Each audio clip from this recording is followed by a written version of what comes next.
What's up, guys? Welcome back to the Montielverse. Good to see each and every single one of you again. So, a lot of big news this week in the WWE. The cover of WWE 2K24 was released Monday, and the standard edition features Cody Rhodes.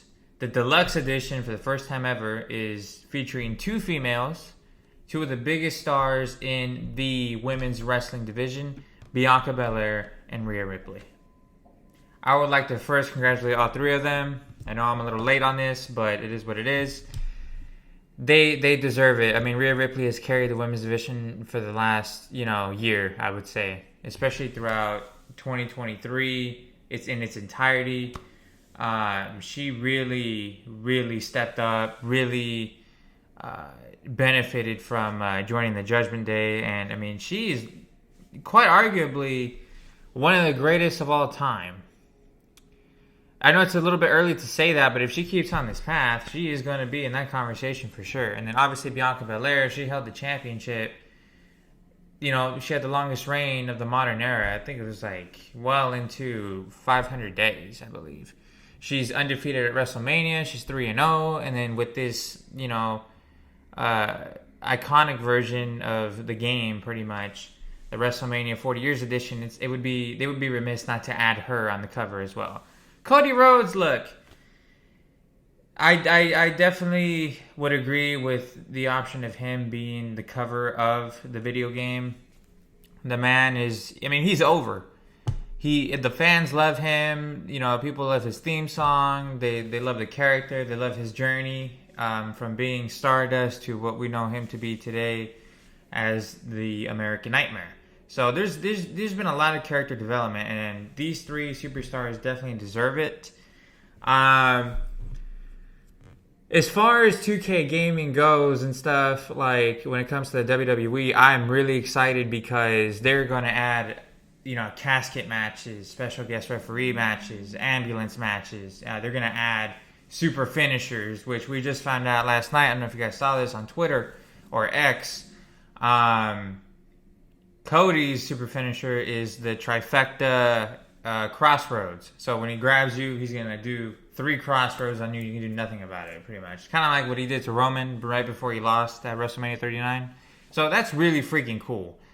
I'm trying to convince my friend JP to buy the game because we've had so much fun playing, at 23.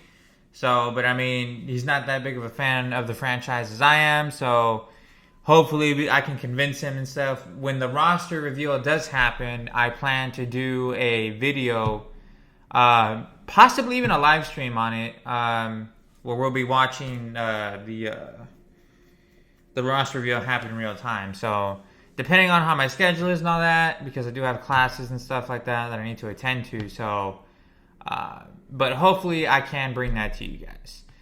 As far as which version I'm going to get, I don't know yet, but I am leaning towards the standard version solely because I spent $100 on the deluxe edition last year, which I know is a little bit crazy, but there are people out there that do it, and I was very, very underwhelmed with the DLC content.